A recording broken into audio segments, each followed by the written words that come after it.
আজকে আমাদের ক্লাস হবে আরম্ভিক নগর এই চ্যাপ্টারের উপরে। আমরা গতকাল কৃষক এবং পশুপালন এই চ্যাপ্টারের উপরে আমরা প্রশ্ন অর্থাৎ PYQ দেখেছিলাম। আজকের ক্লাস হচ্ছে আরম্ভিক নগরের উপরে।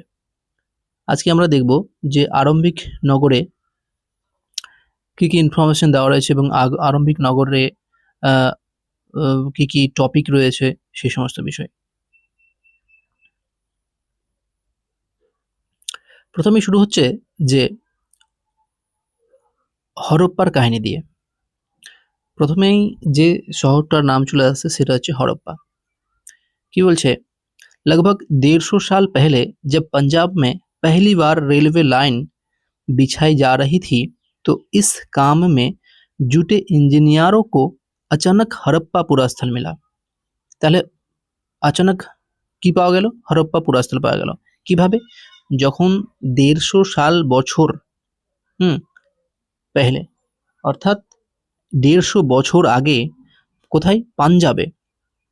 পাঞ্জাবে কি করছিল? ইঞ্জিনিয়ারেরা রেলের লাইন বিছাচ্ছিল, মানে রেলের লাইন তৈরি করছিল। তখন কি করলো? কি হলো? হঠাৎ করে কিন্তু এই হরপ্পা যে পুরাস্থলটা রয়েছে সেটার খোঁজ পাওয়া গেল। আধুনিক যেটা आधुनिक पाकिस्तान में है, যেটা বর্তমানে কোথায় রয়েছে? आधुनिक पाकिस्तान है। उन्होंने सोचा कि ये एक ऐसा खंडर है जहाँ से अच्छी ईंट मिलेगी। এই যে ইঞ্জিনিয়ার গুলো যখন এই পুরাস্থলটার খোঁজ পেল তখন ওনারা ভাবছে যে কি হবে, হয়তো এখান থেকে অনেক অনেক ইট পাওয়া যাবে, এরকমটা কিন্তু তাদের প্রাথমিক ধারণা হলো।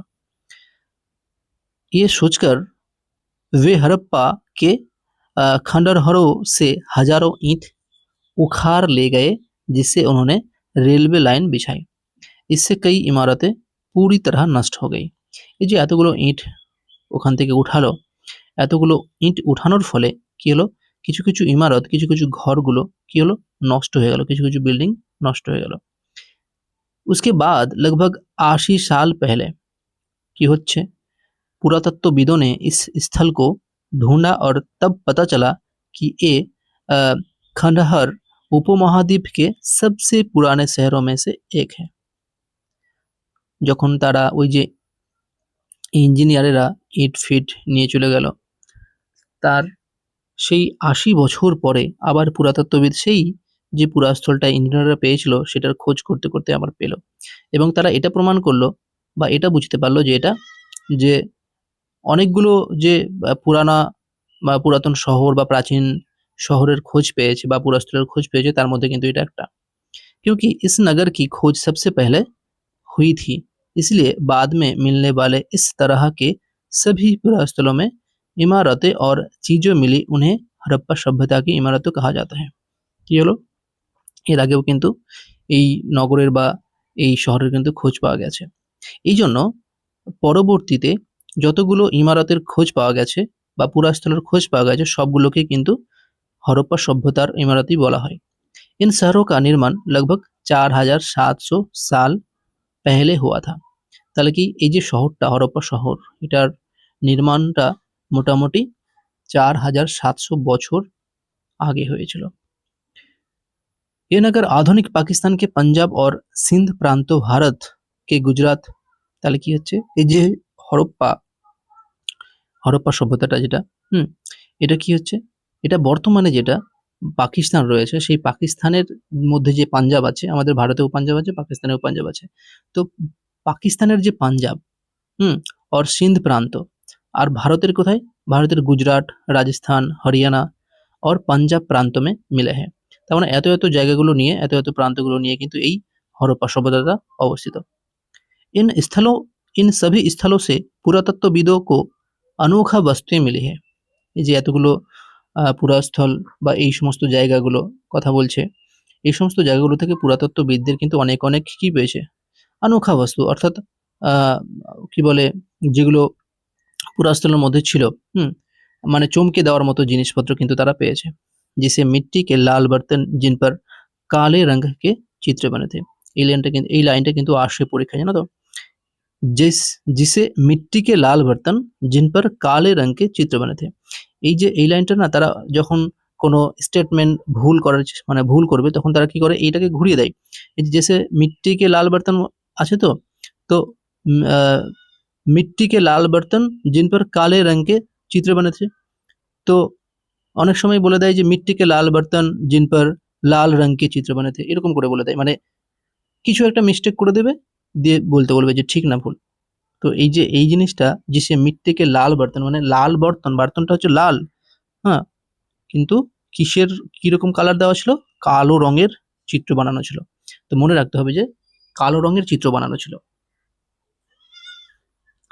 আচ্ছা, पत्थर के बाट, मोहर, मन के तांबे के उपकरण और पत्थर के लंबे वेल्ड आदि।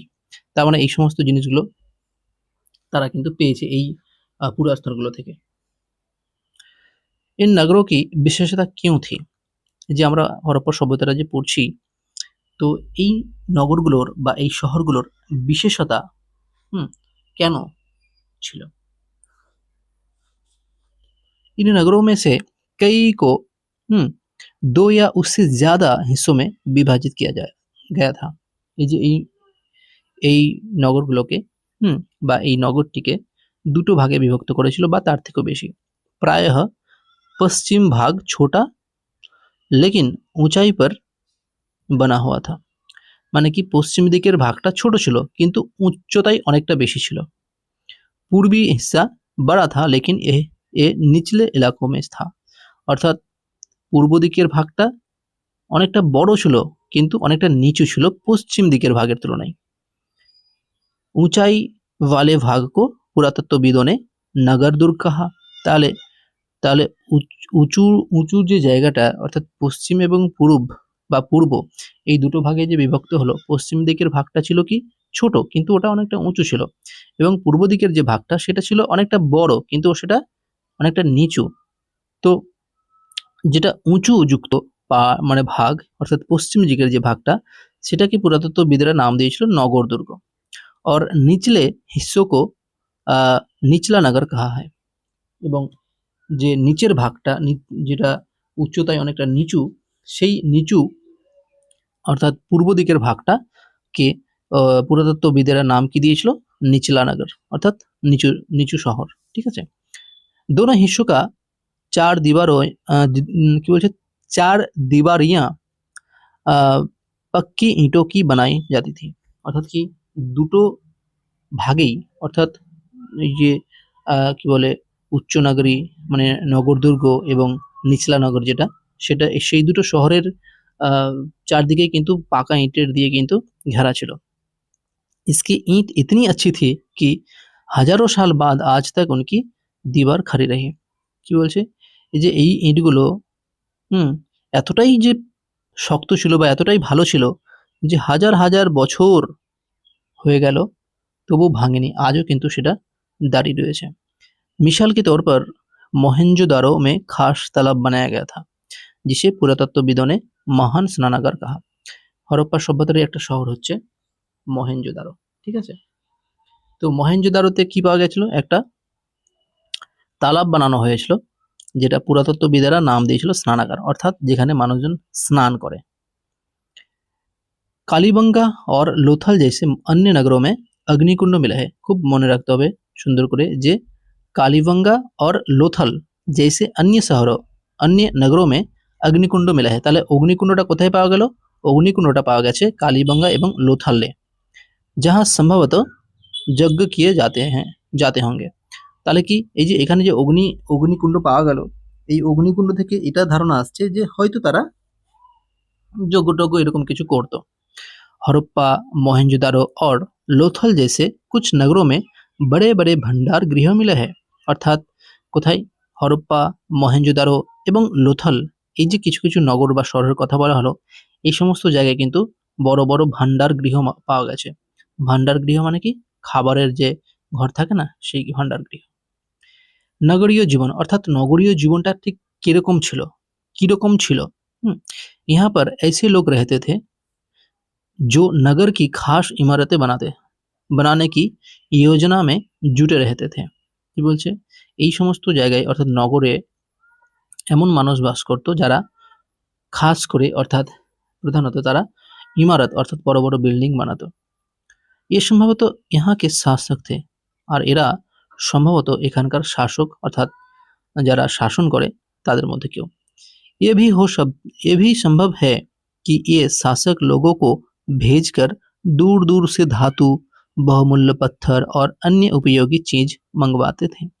তবে এটাও হতে পারে যে এই সমস্ত যে শাসকগুলো হুম তারা কি করত, তারা আহ, মানে মানুষের দ্বারা হুম অনেক মানুষগুলোকে অনেক দূরে দূরে পাঠিয়ে পাঠিয়ে অনেক বহুমূল্য পাথর এবং অনেক কিমতি চিজ অর্থাৎ অনেক দামি দামি জিনিসপত্র কিন্তু তারা নিয়ে আসতো। शायद शासक लोग खूबसूरत मन को तथा सोने चांदी से बने आभूषण जैसी कीमती कीमती चीजों को अपने पास रखने होंगे। কি বলছে যে কি বলে এগুলো আছে না, মানকে মানে কি বলতো এক ধরনের জপমালা বা মালা টাইপের, ঠিক আছে, মানে যেটা দামি জিনিসপত্র অ্যাকচুয়ালি। তো এই ধরনের কি বলছে যে আহ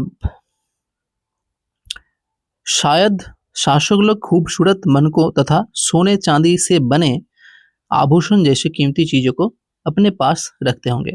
তার মানে কি তারা শাসক যারা ছিল তারা কিন্তু নিজের কাছে দামি দামি জিনিসপত্র যেমন সোনার চাঁদি তারপরে মনে মানে মালা টাইপের যে জিনিসটা এগুলো তারা কিন্তু সাধারণত নিজের কাছে রাখতো। इन नगरों में लिपिक भी होते थे जो मोहरों पर तो लिखते ही थे और शायद अन्य चीजों पर भी लिखते होंगे जो बच नहीं पाए हैं। তাহলে কি হচ্ছে তাদের পুরাতত্ত্ববিদদের আরো একটা ধারণা হচ্ছে যে হয়তো এটাও এরকমটাও ছিল যে কি বলে মুহুরো অর্থাৎ কি বলে মুহুর টাইপের যে পদার্থ যেটা অনেকটা কিমতি অনেকটা মানে দামি, তো সেটার উপরেও তারা কিন্তু লিখতো, লিপিক মানে লিপি। और शायद अन्य चीजों पर भी लिखते होंगे। মোহরের ওপর তো লিখতোই কিন্তু আরো হয়তো অনেক জিনিসের উপর লিখতো যেটা হয়তো এখন আর পাওয়া যাচ্ছে না বা যেটার হয়তো এখন নিদর্শন পাওয়া যায়নি, এরকমটা কিন্তু पुरातत्वविदরা মনে করছে। इसके अलावा नगरों में शिल्पकार स्त्री पुरुष भी रहते थे जो अपने घरों या किसी उद्योग स्थल पर तरह तरह की चीजें बनाते होंगे। কি বলছে বলছে যে এছাড়াও অর্থাৎ মোহরের কথার পরেও বলছে যে নগরে শিল্পকার থাকতো যারা স্ত্রী পুরুষেরাও থাকতো নিজের নিজের ঘরে অথবা উদ্যোগ স্থল পর অর্থাৎ যেখানে যে সমস্ত জিনিস শিল্পকারেরা বানায় সেই সমস্ত জায়গাকে বলা হয় উদ্যোগ স্থল। তো এই সমস্ত জায়গাতে থেকে কিন্তু তারা বিভিন্ন রকমের জিনিসপত্র বানাতো। নগর और नए शिल्प কি বলছে नगर और नए शिल्प।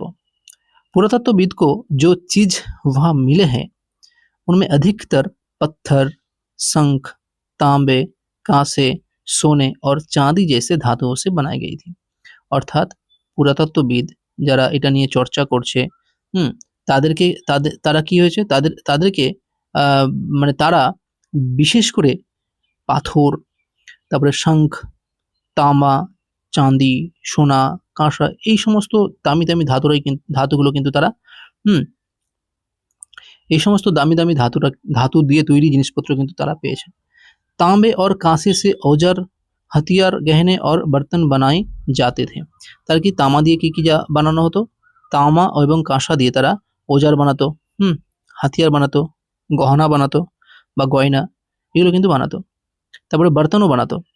সোনে और चांदी से गहने और बर्तन बनाए जाते थे।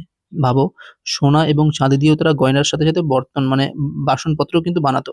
यहाँ मिली सबसे आकर्षक वस्तुओं में मन के बांट और फलक है। মনে রাখতে হবে मन के बांट और फलक এই তিনটি চিজ কিন্তু বেশি বেশি ইম্পর্টেন্ট। हड़प्पा सभ्यता के लोग पत्थर की मोहर बनाते थे। কি বানাতো তো পাথরের মোহর বানাতো। इन आयताकार मोहरों पर सामान्यतः जानवरों के चित्र मिलते थे। তাহলে কি স্টেটমেন্টসে আসতে পারে যে এই যে মোহর বানাতো এই আয়তাকার মোহরের উপরে সাধারণত কি থাকতো, जानवरों चित्र থাকতো। हड़प्पा सभ्यता के लोग काले रंग से डिजाइन किए हुए खूबसूरत लाल मिट्टी के बर्तन বানাতে थे। তাহলে এই যে একটু আগে আমরা বললাম যে লাল রঙের লাল রঙের বাসন বা পত্র কিন্তু কালো রঙের ডিজাইন করা। এই সমস্ত বাসনপত্র কারা বানাতো? हड़प्पा सभ्यतार लोग, তাই না? তাই বলছে हड़प्पा सभ्यता के लोग काले रंग से डिजाइन किए हुए खूबसूरत लाल मिट्टी के बर्तन बनाते थे। संभवतः 7000 साल पहले मेहरगढ़ में कपास की खेती होती थी। তাহলে মেহেরগড়ে কত বছর আগে কপাসের खेती হতো? মোটামুটি 7000 বছর আগে। मोहनजोदारो से कपड़े के टुकड़े के अवशेष, चांदी के एक फूलदान के ढक्कन तथा कुछ अन्य तांबे की वस्तुओं से चिपके हुए मिले हैं। কোথায় থেকে? মহেঞ্জোদারো থেকে। কি পাওয়া গেল? একটা কাপড়ের টুকরো যেখানে বাঁধা ছিল চাঁদি, ফুলদান, চাঁদির একটা ফুলদান, তারপরে ঢাক্কান এবং কিছু তামার কিছু বস্তু ছিল যেটা ওই কাপড়ের সঙ্গে চিপকে ছিল। पक्की मिट्टी तथा फेंस से बनी तकलियां शुद्ध कताई का संकेत देती है।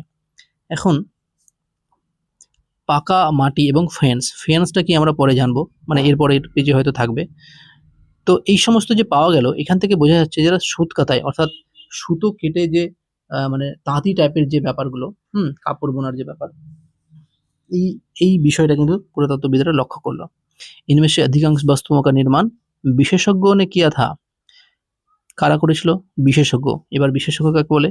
বলছে বিশেষজ্ঞ उसे कहते हैं जो किसी खास चीज को बनाने के लिए खास प्रशिक्षण लेता है, जैसे पत्थर तराशना, मन के चमकाना या फिर मोहरों पर पक्की कारी करना ইত্যাদি। তাহলে বিশেষজ্ঞ তাকেই বলে যারা খাস চিজের ওপরে কি করে? লেখালেখি করে।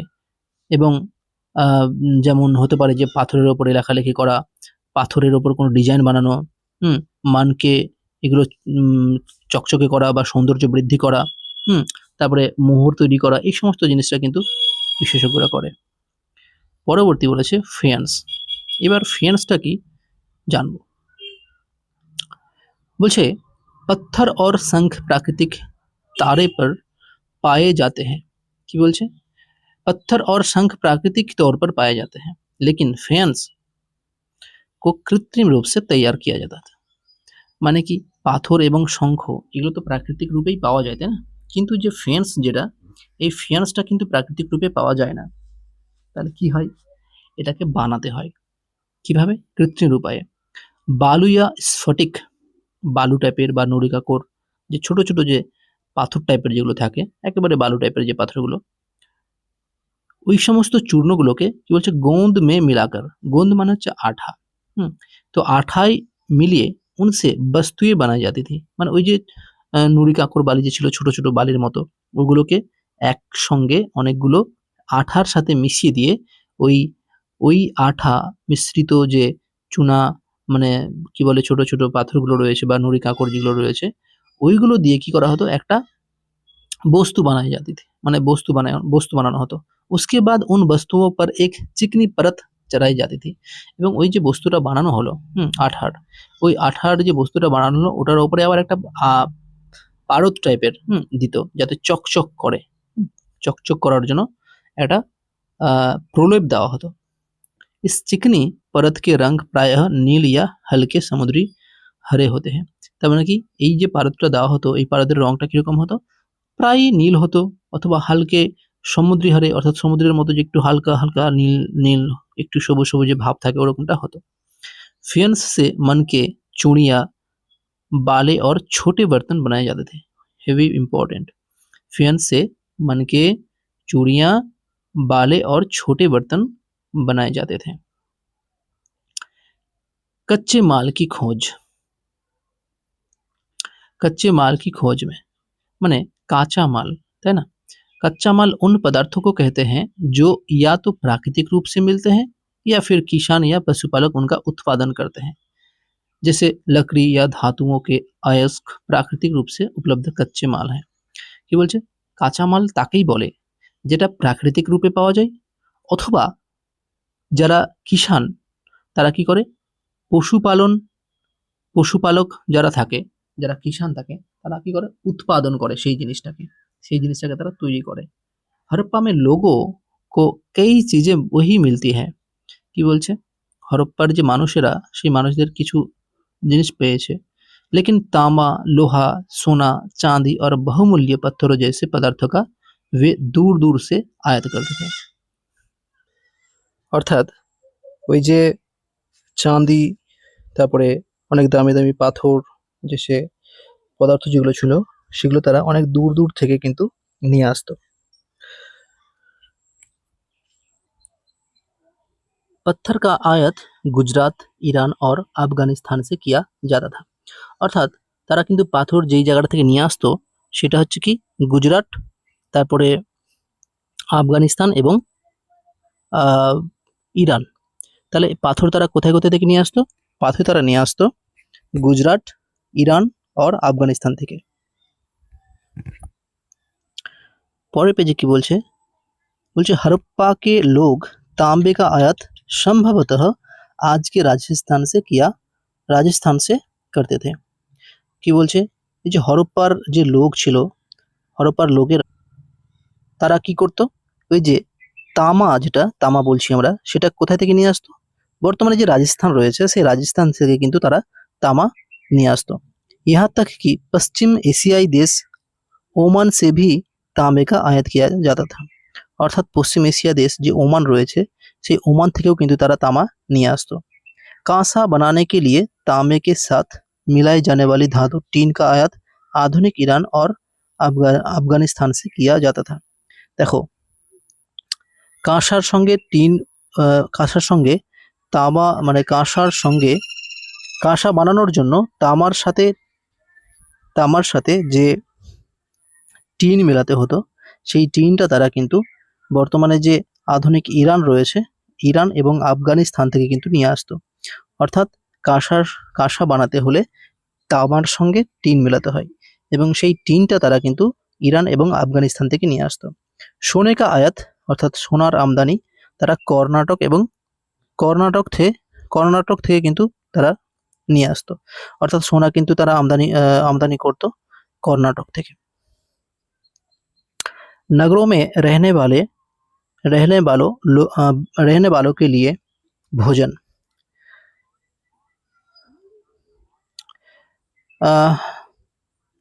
पौधों के अवशेष से पता चलता है कि हड़प्पा के लोग गेहूं, जौ, दाल, मटर, धान, तिल और सरसों उगाते थे।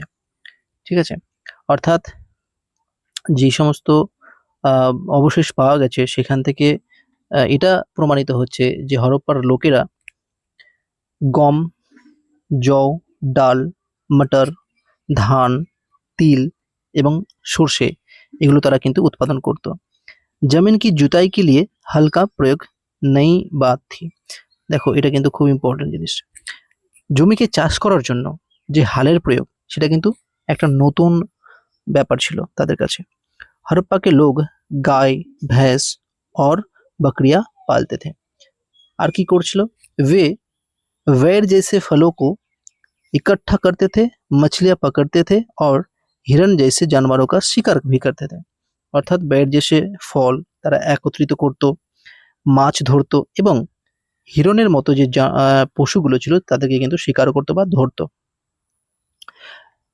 गुजरात में हड़प्पाकालीन नगर का सूक्ष्म निरीक्षण। तो এবার गुजरातेर সম্পর্কে বলছে।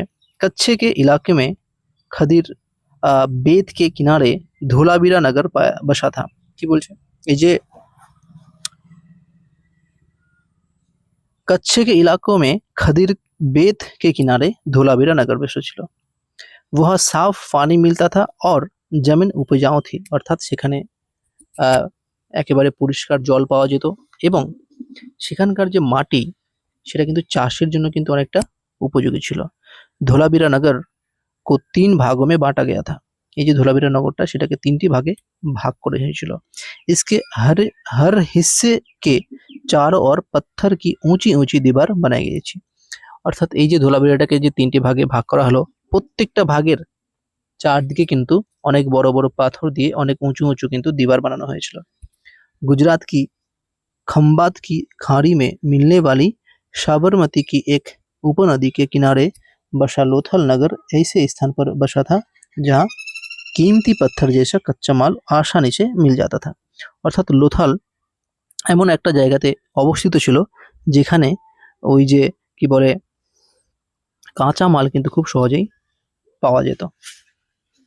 ये पत्थरों शंखों और धातुओं से बनाई गई चीजों का एक महत्वपूर्ण केंद्र था। অর্থাৎ ধোলাবিরাটা কি ওই যে পাথর, তারপরে শঙ্খ, তারপরে আর কি ছিল ওই যে তোমার পাথর, শঙ্খ और धातुओं से बनाई गई অর্থাৎ ধাতু থেকে তৈরি হওয়া যে জিনিসপত্র সেই সমস্ত জিনিসপত্রের একটা কেন্দ্র ছিল। इस नगर में एक भंडार भी था। কি বলছে এই নগরে কিন্তু একটা ভান্ডারও ছিল। इस भंडार गृह से कई मोहरे और मुद्रांकन या मोहरबंदी मिले हैं। पत्थर के टुकड़े, अधवने मनके बनाने वाले उपकरण और तैयार मनके भी यहाँ मिले हैं।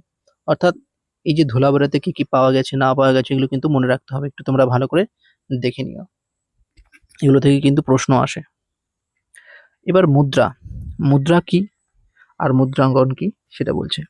বলছে मोहरों का प्रयोग सामान से भरे उन डिब्बों या थैलों को चिन्हित करने के लिए किया जाता था जिन्हें एक जगह से दूसरी जगह भेजा जाता था।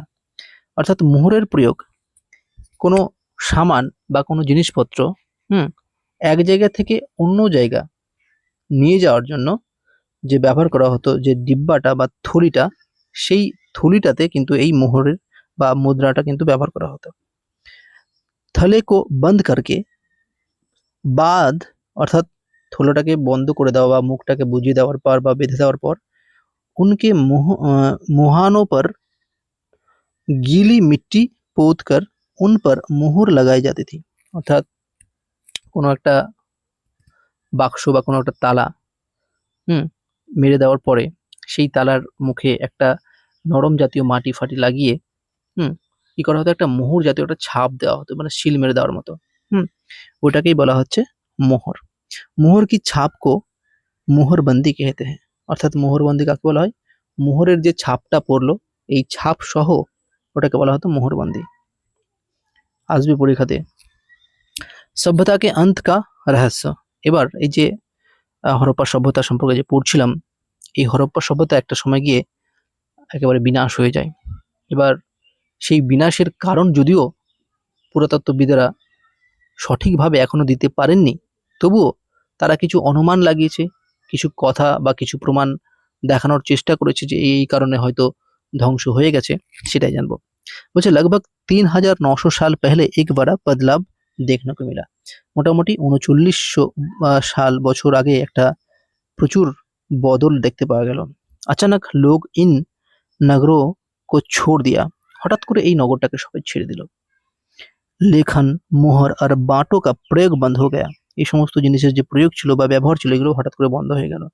दूर दूर से कच्चे माल का आयात काफी कम हो गया। অনেক দূর দূর থেকে যে পাথর, অনেক সোনা, সব যে চাঁদি সোনা এই সমস্ত জিনিস যে আনা হচ্ছিল এগুলো কিন্তু আস্তে আস্তে কম হয়ে গেল আসা। এই সমস্ত কাঁচামালগুলো কিন্তু আসা কমে গেল। জল নিকাশ প্রণালী নষ্ট হয়ে গেছে। অর্থাৎ এই যে ড্রেনগুলো ছিল, জল নিকাশের যে রাস্তা ছিল সেগুলো কি হলো, বন্ধ হয়ে গেল। सड़कों पर ही झुग्गीनुमा घर बनाए जाने लगे। ये सब क्यों हुआ कुछ पता नहीं। এই যে রাস্তার উপরেই দেখা গেলো যে ঝোপড়ি টাইপের কেউ বাড়ি বানাতে শুরু করলো, কিন্তু হঠাৎ করে এই পরিবর্তন, হঠাৎ করে কাঁচামাল আসা বন্ধ হওয়া, হঠাৎ করেই নালী সব বন্ধ হয়ে যাওয়া, হঠাৎ করে মানুষ এই শহরটাকে ছেড়ে দেওয়া, হঠাৎ করে এত পরিবর্তন কেন হলো, এর পিছনের যে কারণ, এর পিছনে যে যুক্তি, এটা কিন্তু মানুষ আজও পর্যন্ত বুঝতে পারেনি। পুরাতত্ত্ববিদেরা এখনো পর্যন্ত সেটা বলতে পারেনি। তবে কিছু কিছু তারা যুক্তি দিয়েছেন, যেটা আমি আলোচনা করব।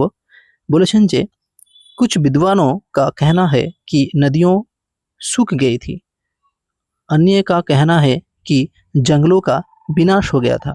इसका कारण ये हो सकता है कि ईंट पकाने के लिए ईंधन की आवश्यकता पड़ती थी। इसके अतिरिक्त मवेशिया के बड़े बड़े झुंडों से चारागाह और घास वाले मैदान समाप्त हो गए। আর একটা কারণ বলছে যে कुछ क्षेत्रों में बाढ़ आ गए, অর্থাৎ এই সমস্ত যে যুক্তি বা এই সমস্ত কারণ তারা কিন্তু দেখাচ্ছে। आधुनिक पाकिस्तान के सिंध और पंजाब की बस्तियों उजड़ गई थी। कई लोग पूर्व और दक्षिण के क्षेत्रों में नई और छोटी बस्तियां में जाकर बस गए। इसके लगभग 1400 वर्ष बाद नए नगरों का विकास हुआ। এবার কিছু কিছু महत्वपूर्ण বা গুরুত্বপূর্ণ যে তিথিগুলো সম্পর্কে জানবো। मेहरगढ़ में कपास की खेती लगभग 7000 साल पहले। नगरों का आरंभ लगभग 4700 साल पहले। हड़प्पा के नगरों के अंत की शुरुआत लगभग 3900 साल पहले। अन्य नगरों का विकास लगभग 2500 সাল পহলে। তো আজকের ক্লাস এই পর্যন্তই।